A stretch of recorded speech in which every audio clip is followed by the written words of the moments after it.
Welcome. This is our first Leading in Crisis Agent Edition, so we're very excited for that. And our goal is to deliver agents in our region and outside of our region value and help them get through these times just by masterminding, sharing ideas, and putting together a lot of great, brilliant brains. So we've got two agents on the call today, one from an urban market and one from a suburban market. So Jerry, do you want to go ahead and introduce yourself? Sure, great. Excited to be here. I'm Jerry Gemignani with Keller Williams, New York City. I'm in the downtown Tribeca office on the ALC. I've been in real estate since 2005, and I'm excited to be here. Great, great. Thank you. We are super excited to have you here and appreciate your time. Ron. Hey guys, how you doing? Jerry, nice to meet you. It sounds like we are just about identical. Ron Aiosa, Keller Williams, Prosperity in Wayne. I'm an agent. I'm the broker of record there, co-op, but I'm an agent. Run a team, Boswell Aiosa Group. Been in real estate since 2005 as well. So yeah, I really look forward to talking through some great ideas here with you guys. So a great question I'd like to ask for Jerry is the Manhattan market. What part of the market do you work in? What has your business been like? How has it been affected? So my main focus, I have two farms. One farm is on the Upper West Side in Manhattan, and the other one is in South Brooklyn in Bay Ridge, which is really close to the Verrazano Bridge. Yes. And they're very, very far apart. It would take an hour to explain why I've decided to focus on those two areas. But what I've noticed is in studio and one-bedroom apartments, mainly first-time buyers, $1 million and lower. And so your average one-bedroom is like $900,000 in the city. Your average studio is $500,000. I'm getting an incredible amount of interest still, and it doesn't make any sense to me. You know, I'm using the economic collapse of 2008 and 9 as my only guide through this. And I don't even know if that's relevant. But, you know, then there was just a complete stop. And just to give a 30-second kind of example of what I'm trying to share is I have a listing that's been on the market for 4 months. It's a estate condition, large one-bedroom that needs to be gutted. I mean, the entire apartment is from 1963, and I'm not exaggerating. The owner never changed even the stove and the range, all from the mid-60s. And I've been trying to sell it for 4 months. And 2 weeks ago, I got an offer that was $60,000 higher than the apartment below me that sold in August, same condition. And we took it. And it doesn't make any sense to me why. I think interest rates are the only reason why, right? Yeah. If we look at this, when you look at rent versus buy in New York City, this apartment I'm speaking about, you only have to pay maybe $700 to $1,000 more to own it versus renting it in the current interest rate environment. So I think that's creating some excitement when you wouldn't expect it. On the other hand, I have a $4 million home in Brooklyn that I'm trying to sell. 2.5-car garage, pool outside, 5,000 square feet. We were getting 3 to 4 appointments a week from when we listed it after the 1st of January up until about the end of February. And then since pretty much March 1st, I've had 0 phone calls, 0 requests for appointments. So on the high end of the market, I think people who have substantial assets, who are looking at the stock exchange and seeing their net worth evaporate in front of them, those people are literally pausing. Whereas people who are new to the market, they get no tax benefits when they're renting, and the interest rates are historically low, they're kind of jumping in.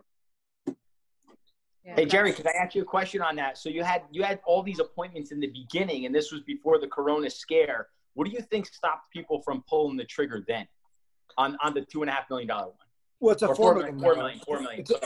Well, because in the neighborhood I'm in, homes above $3 million only trade like twice a year. It's super rare product. So normally it takes a good 6 months to sell it anyway. Absolutely. Cool. Thanks, man. Yeah. And curious is, do you see a difference in the South? I also worked in that market, that South Brooklyn market. financial thermostat compared to those that are living in Manhattan? Actually, I mean, so the short answer is not really, but there is a small difference. Brooklyn, in the last 2 years, ever since 2017, when the tax law changed, so, you know, the federal government changed the SALT deduction, right? The $10,000 SALT deduction. Mm-hmm. That has hurt Manhattan substantially, and it has not hurt Brooklyn, mainly because there's a disparity. You could have the same size house in Brooklyn or Manhattan and about the same value, but your taxes are so much lower in Brooklyn. I mean, substantially lower.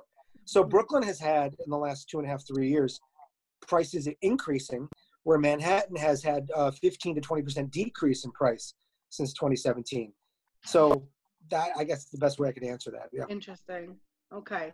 Interesting. So that gives us a good baseline for us to be able to pull questions from. Ron, could you explain to us a little bit about your business? What was it before March 1st? What is it now?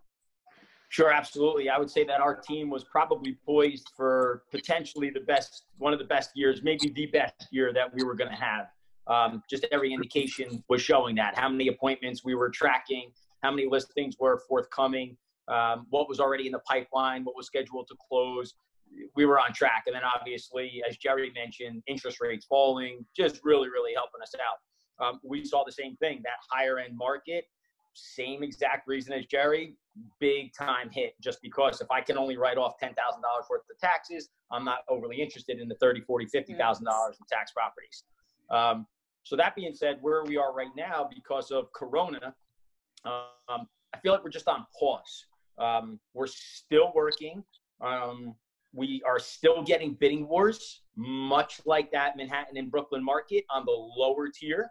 So our lower tier wouldn't be 500 to 700,000, right? Our lower tier would be 300,000 to 400,000, and we are seeing the same thing there. We're getting bidding wars. I think I mentioned the other day, I just lost one.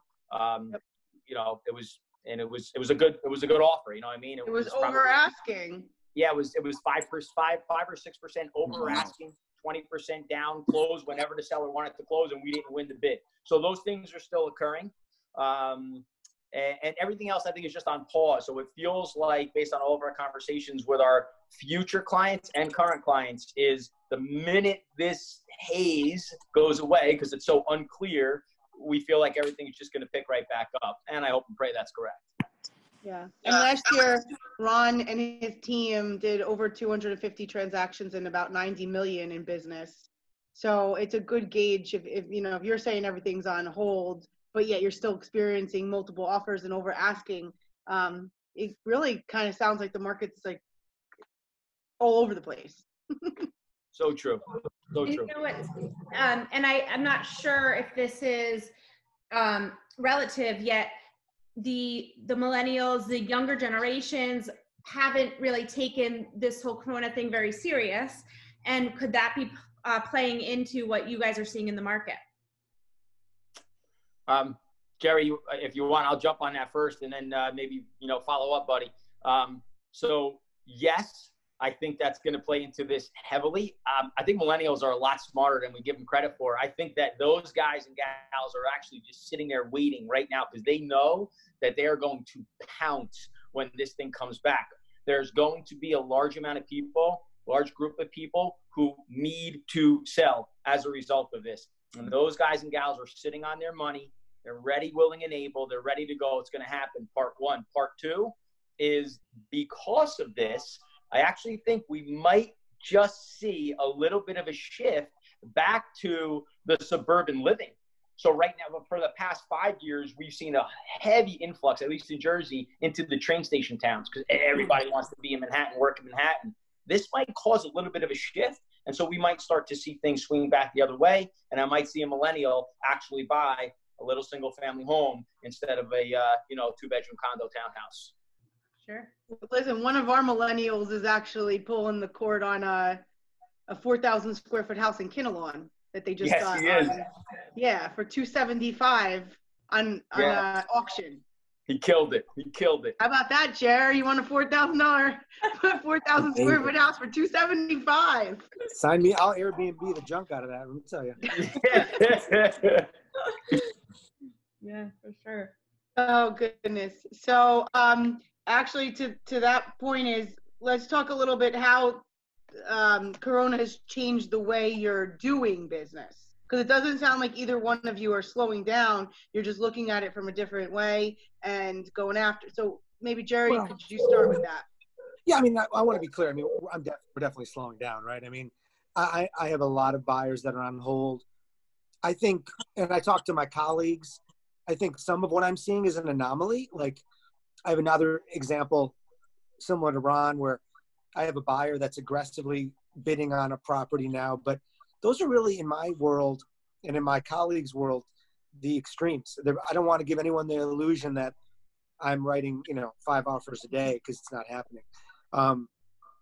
So I think, like, the buyer I do have in motion right now, who's aggressively going after a property, even today, we're still, like, we made an offer and the seller countered full price, which is really, really kind of insulting in normal market. In this market, it's like your mind explodes, but we're still negotiating. And I think it's because it's a really unique apartment and it's in the right school district and everything makes sense, right? So it's something that they feel they're going to be in this home for another decade or 15 years. Even if they end up overpaying a little bit versus buying it in 4 months, maybe it's not going to be available then.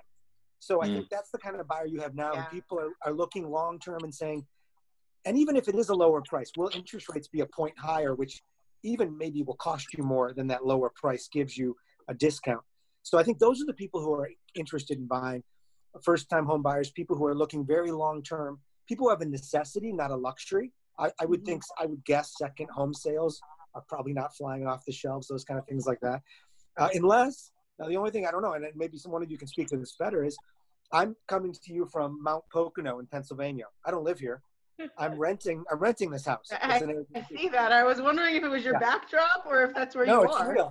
Now, I got out of Dodge, right? I left New York because as of Sunday, I could no longer show apartments per the governor's order. He literally said real estate agents can no longer show apartments. So I got here on Sunday. I'm staying here for 2 more weeks. I would guess these kind of homes may be more valuable in the future because this kind of infection may be something we see more and more common as we move forward in our history. So it's interesting. It's very interesting times. Definitely. Hey, Jerry. Well, I want to ask the very obvious question, Mary Beth, is does Jerry get a lot of listings just because people think he's one of the Baldwin brothers? You know you get that every day. I just Venmo'd you $50 for saying that. Yeah. No. Not really. I hear it a little bit. I don't see it at all. All right. Great. So Ron, talk a little bit about what you're doing different, because I know that you're like touch crazy right now. Yeah, big time. So right now, it's just a matter of staying in touch with the people that you currently have in your pipeline, the people that are your past customers. I'm not going as heavy into prospecting right now, meaning like the cold calling side and the expired and the FISBOs. I think that would be very insensitive. But I think it's incredibly important to touch everybody in your world right now. What we're coaching our office, our market center, our agents, and my team members to do is recognize you're coming from a position of true care, true sincerity, and you really are calling all the people that you know. I don't care who they are. You're calling everybody just to check in. As we all know, it inevitably turns into a real estate conversation, not from you, from them. So I believe this is an awesome opportunity to dig deep, to create tighter bonds with the people that you know, and people that you haven't spoken to. I spoke to one of our agents, Matt, this morning, and Matt said, Ron, I'm going through my phone, I'm making calls, and I come across this guy, and I said, oh, man, I haven't talked to this guy in so long. He's like, so I shot him a text, and I said, hey, man, just wanted to check in. He goes, bang, I got a response right away. And the guy was so grateful for the call or the text. And then all of a sudden, the conversation started from there. So that's the biggest thing that we're doing. The other side of it is, just virtual, right? Virtual showings. We created a flow chart for a virtual transaction, which I translated to a FISBO because I was going to actually show it. We can still show properties here. And that was so well received. So we're trying all those things. Yeah. They, I'm not sure if any of you plug into the shift calls, the mindset calls in the morning, but Ron, your comment on just, touching everyone in your world reminded me of a quote that they shared this morning.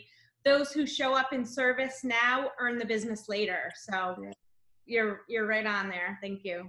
Definitely. Absolutely. Definitely. And actually on that call, they were talking about what other industries are calling right now. Who's calling? I haven't received any calls. And our brokerage is also putting in place a leave no agent behind, call the co-broke agents that are on the other end of our transactions right now, just to check in with them to see if they're okay, if their leadership team at their offices are handling everything they need to secure this closing happening. So there's a lot of touching. Yeah. I'll talk to Mark about that. Jerry, your market's been the one that's been most affected as of current. And as you mentioned, you got out of town because you can't really do anything. How are you guys continuing to do some type of business when you're physically and presently not allowed? Well, I have a feeling it's pretty similar to what Ron talked about and what everyone else is doing. For instance, I have the buyer I mentioned a few minutes ago. We're doing a virtual tour of an apartment tomorrow because they're considering another one because we're having so much pushback on the negotiation of the one we're trying to get them.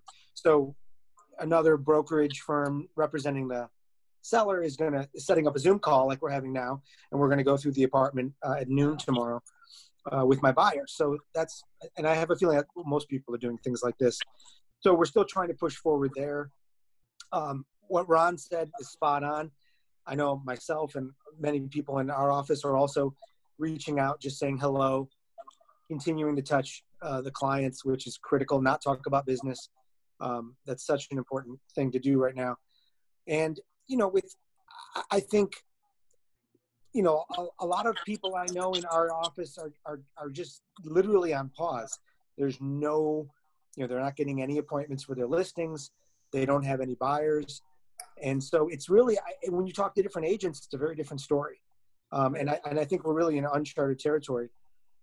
We're just hoping that, I listen to the governor's daily update, Cuomo's update every day. And it looks like maybe in 4 to 6 weeks, we'll kind of know a lot more about where we're at and how quickly this can be put to bed. So we're looking at it day to day. Great. Crazy. How about, what are you guys cutting as far as costs? What are some of the things that you have? You mean the office? Bigger agents. Well, the office has cut a lot of support staff, actually. And we're closed. I'm not sure if you guys are closed.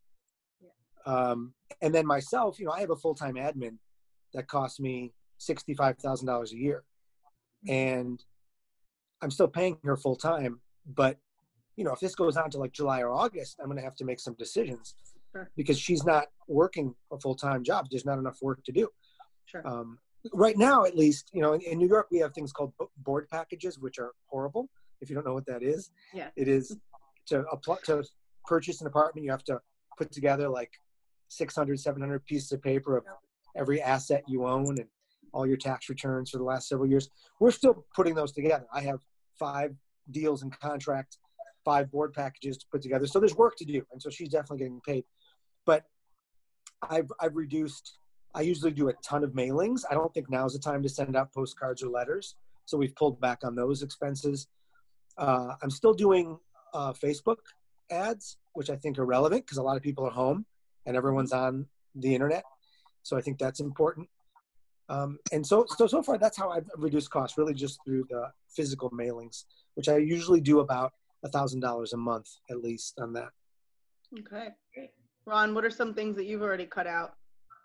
So from the team perspective, same as Jerry. It's the same thing. We have, I have 1, 2, 3, 4, 5 administrative people.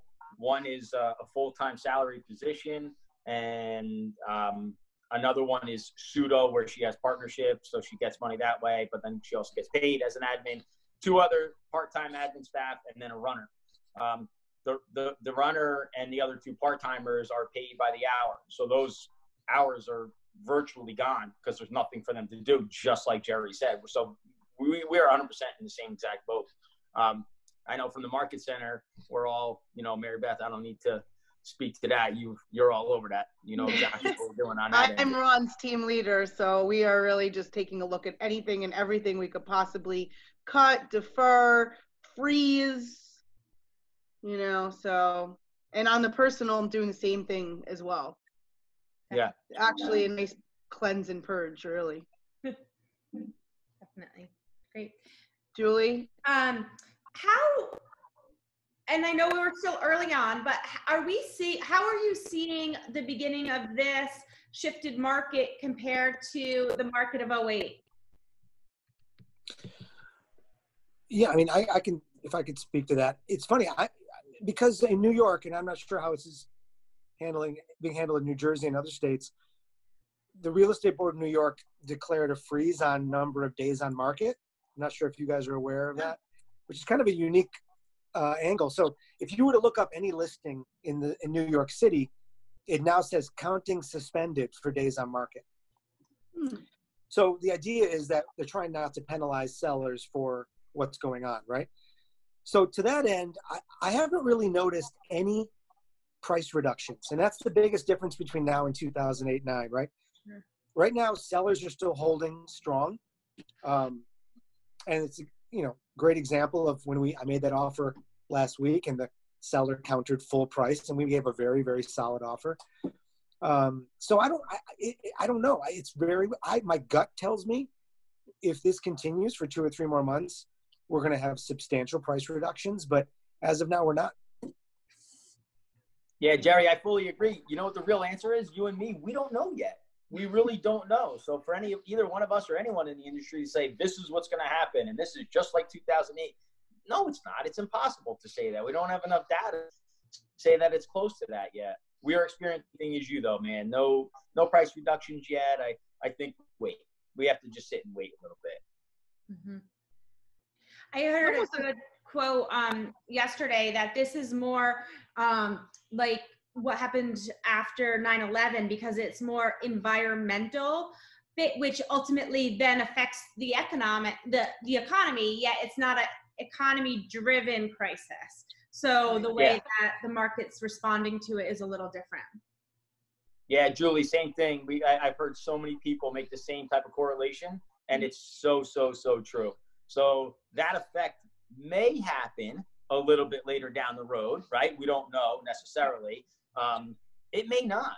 We may rebound out of this and literally just pivot upward in a massive way. I'm not saying that we're gonna, but we may. Right? Exactly. We don't know. It's what I just said. No one knows. We've never been through this before. And I agree 100%. I also feel like, what's different about our industry, right, than versus the service industry is, a restaurant's never going to make up their revenue. The meals are already gone, but people still have to live somewhere. People, are going to die of natural causes unrelated to this. They still need to the estate needs to sell their home. People are going to have divorces from this. They're going to have babies from this. They need to, buy a second home or get a larger home. So I think we're just going to see a shift in our commission down into the 3rd and 4th quarter and 1st quarter of next year. The price conversation, though, I agree 100%. We just don't know where that's going to go. Yeah. I think the only thing that we can do is just be a student of the market, which is why we're hosting calls like this, just to kind of keep a thumb on the pulse type of education to what's going on. To Jerry's point, it sounds like a lot of just a warm touching into databases, education to people, not really doesn't sound like you could be generating really new business right now so much. Well, it's interesting. I mean, I totally agree about the calling your clients. And I think when you're in your own home, whether it's by yourself or even with your partner or your kids, you can start to get kind of negative or even slightly down, and I think by reaching out to people, it really helps you stay focused and upbeat. Yeah. And I think it's also great for us, not only for our clients. So I think it's a really great thing to do. And it separates us. To your point, Mary Beth, I don't think a lot of, used car salesmen aren't doing this. People who sell high-end your financial planner's probably not calling you as much as you'd like. All those things are not happening. Your financial planner is the person picking up the phone right now. No way. They're receiving done. Hey, Julie and Mary Beth, I saw a question bottom. A gentleman named Joe, I'll pronounce his last name. I'll probably kill it. Yep. Kozo? Yep. He'd like to know, what changes do you see in lead generation activities, in the way that you're handling lead generation activities currently? Open houses for sale by owners expired. Yeah, so I'd love to speak to that real quick. It's nothing, right? Me and Jerry both agree now's the wrong time to be working through that type of lead gen. However, if this thing progresses as it progresses, if we're not allowed to do anything and a full 30 days goes by, 45, I believe if you package your delivery really, really well, I think what's going to happen is who does it and how they is what's going to make the difference between me, you, and somebody else. Yeah, that. You're gonna get the low life realtor who only wants a commission, right? So you're a FSBO, you're an expired, they're just pounding. So they don't care about the environment and what we've all gone through. But if you're the one that actually comes from that position of care, a quick script on that might be, hello, Mr. and Mrs. FSBO. I see that you tried selling for sale by owner, and man, I think we're all in the same boat. It's been a terrible 30 days. It's been a terrible 45 days. All I wanted to do was reach out and introduce myself. Here's my information. If you plan on coming back in the market when this craziness settles, I just want you to know I'm here for you. I'm not even saying I want your listing. I'm just saying I'm here for you. I'm more than happy to bring my buyers to your home. I'm more than happy to tell you what's going on in our market. Come from that position of value at that point in time, you're super, super elevated. So that FSBO and that expire, they're gonna talk to you a lot sooner than they're gonna talk to the bottom feeder. Yeah, that's great. I have a question.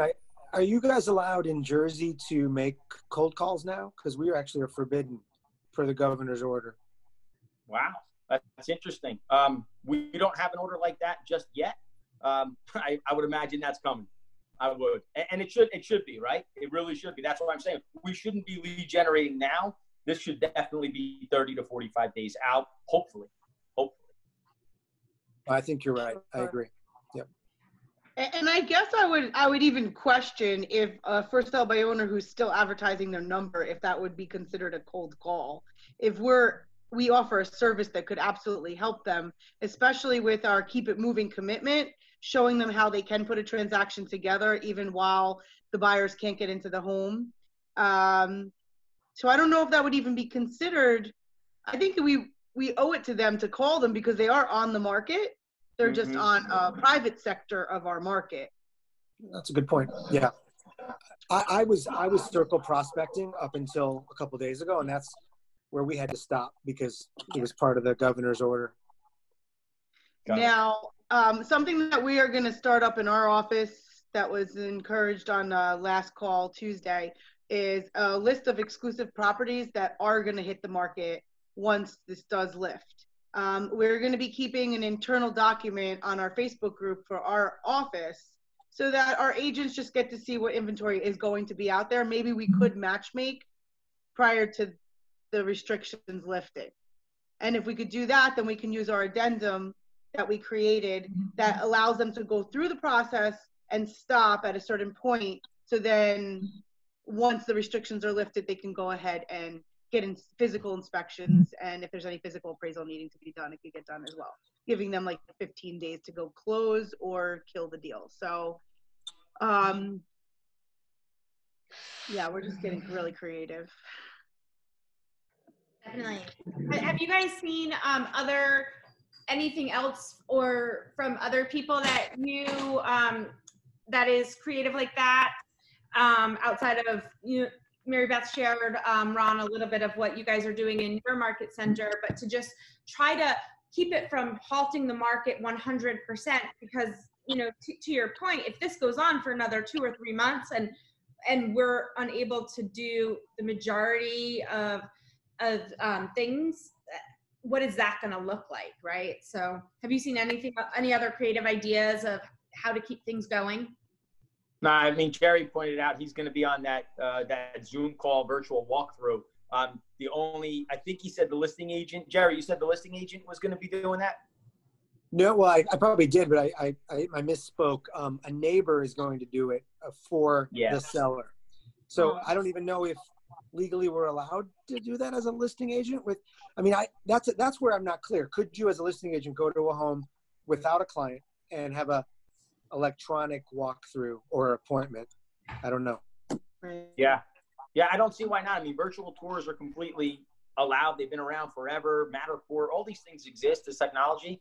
So I don't see it being an issue that way. I think disclose. Everything up front is going to have to be so important. But we are having the sellers walk through their property and literally send us the videos. Then we're stitching them together, and then we're beginning a marketing process that way. And the whole key of that is so that when we come out of this, we come out of it with the potential of some things in the pipeline rather than starting from ground zero. Well, I think that's a great idea. And because there's no doubt people, when they're going to be home all this time, they're going to start looking at deficiencies in their home that they might have overlooked and say, hey, we really need to get a better place, bigger place. So I can give one example. I have a cousin who's an agent in Michigan, in suburban Detroit, and they're a little behind us on they're sheltering in place, but they have some more freedom of movement than I think we do maybe in New York City right now.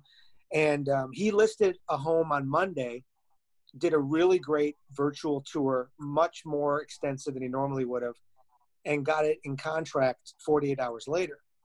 And it was all electronic. No one physically saw the house. It was all looking at it over the internet. So I think doing really amazing photos, maybe a little more expensive than normal, and then doing a virtual tour might have to be the norm right now to try to sell it. I think so.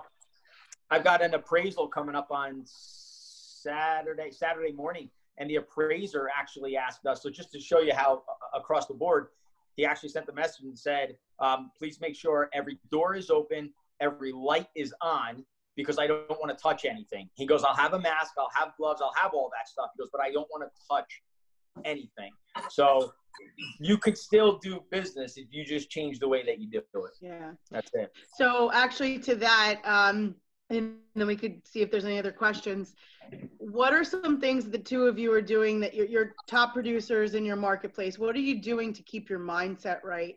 What are you doing to keep your family in a positive, attitude and gratitude? And just share a little bit about that, because we are human, right? Yeah, so I'll jump right on. So last night we went into the basement. So I just built a new house and it's a mother daughter. So I actually have my mother and father who currently live with us now. Pretty awesome. So we went to the basement. My oldest son is down in South Virginia at school. He's going to make his way back soon. So is my daughter, who's going to be 20, my son, who's 14, me and my wife and my parents. We went downstairs in the basement and we opened up an old VHS recorder. And I connected it to a monitor that I can't even believe still allowed me to connect it to, because everything today is HDMI, and it was, those 3-color ports. So whatever. And so we just started ripping through these old videos of, the kids and old parties, and it was awesome. And it just kind of removed you from just, Corona this, Corona that, just pulled away from that. It was fantastic. And other than that, we're an Italian family. I'm playing pinochle with my parents until 1 o'clock in the morning. Pinochle. Yep. Great. What are you doing, Jer? Well, the biggest thing I've done is just to get out of my really, really small apartment in New York City. And that's been huge for my approach to this whole thing. Because, right now I'm looking at beautiful sunny day. I'm on 13 acres. We have a hot tub here. We made a fire last night. Wow. Playing Monopoly. We have wood burning fireplace in the house. It's a whole different, way to live, because, and this is actually not even expensive. I mean, this was a bargain to come out here. I'm about an hour and 45 minutes from the city, so I'm still close if I need to zoom back. And for me, it's been extraordinarily uplifting, and it's a whole different, because you can say, okay, I'm forced to do XYZ. Well, not really. You can make a small change and your whole world turns out to be different during this time. I mean, right now, maybe they'll change in a couple of weeks, but this feels like a vacation, you know? Well said. Hey guys, I'll share this too. And Jerry, if you want to bring this back to your market center and share it, everybody on this call. So we do 3 touches with our market center each week. We have bookend Zoom meetings Mondays and Fridays, and we have a Facebook Live in the middle on a Wednesday. So today I started taking the temperature of a bunch of our agents after our morning leadership call. And it was funny, man. The consensus from so many people was the same. Like, they appreciate the information, but they actually want more of a soft touch with each other that keeps us connected. So some of the ideas were, you know, through Zoom or Facebook Live, whether we play a charades game, whether we, you know, have a cook-off, whatever it might be, something different, just to pull it away from the everyday mundane, what are we dealing with? And it was funny how I got that from just about everybody, which was awesome. So we could still stay connected that way. And I think that'll lift our spirits big time. That's great. Yeah, and if I could just add, I mean, to your point, Mark Chin, our team leader at our market center, I mean, there's so many Zoom calls. I'm having trouble keeping up. I'm not exaggerating. I think there were 5 today, 5 one-hour training sessions. Today we're having happy hour where everyone's, you know, can bring a drink and just chat and talk and discuss, basically a mastermind. So it's pretty amazing how we can really keep moving forward during this time, you know, and really be able to hit the ground running when this is behind us. Yeah, great. Yep. Ron, Joe has a question specifically for you. Are you familiar with Jeff Otto at all? Do you go to any of his seminars? He was wondering if you have heard any updates as to what Jeff is, what his outlook is, also what's he saying about working with buyers and sellers currently, and what his outlook on the market is. I've gotten absolutely no updates from him yet. And honestly, I think the reason why is what we've already said on this call. How the heck is Jeff Otto supposed to know what's going to happen next week, right? Jeff, the man is a genius, but he compiles data, and then he understands that he can disseminate information based upon that data. There's no data. So, you know, unless Jesus Christ himself is going to come down and tell me what's going to happen next week, I don't think Jeffrey Otto's got to step up on any one of us. So that's the honest to God truth, Joe. I don't think so, buddy. Yep. And if anybody hears anything, let's share that, right? So we're trying to share information cross market. All right. Any other questions for Ron or Jerry from the group? Feel free to type them in the chat. Okay. Anything that we can do for you guys? I mean, you've been so great and gracious with your time here today. Obviously, we'll definitely keep Ron in all of our heads for the Wayne market, and Jerry, you for the New York market for referrals. And yet, outside of that, is there anything that we can do to support you? No, stuff like this personally is fantastic. I can't thank you guys enough for bringing all of us together like this. I absolutely love it. I love it. Thank you. Jerry, thanks for coming on from Mount Pocono. Hey, I've enjoyed or this is it as well. Alec? And I would love to do business with you guys. This is exciting. Same here, man. Thank you so much. All right. So Julie is actually she's recorded this. We're going to post this to a YouTube page as well, so people can share the link. We'll have it to go back next year. This time we'll look back at this link and go, oh my gosh, look where we were and look where we are now for all the great seeds that we're sowing. So if you guys don't have anything else to add, I think we can kind of close up today. Yep. Sounds good. Thank you, guys. Thank you, everybody. Jerry, New York City. Ron, Aiosa, North Jersey. Thank you so much. Julie Costa, Mary Beth Olive. Bye, guys. Bye, guys.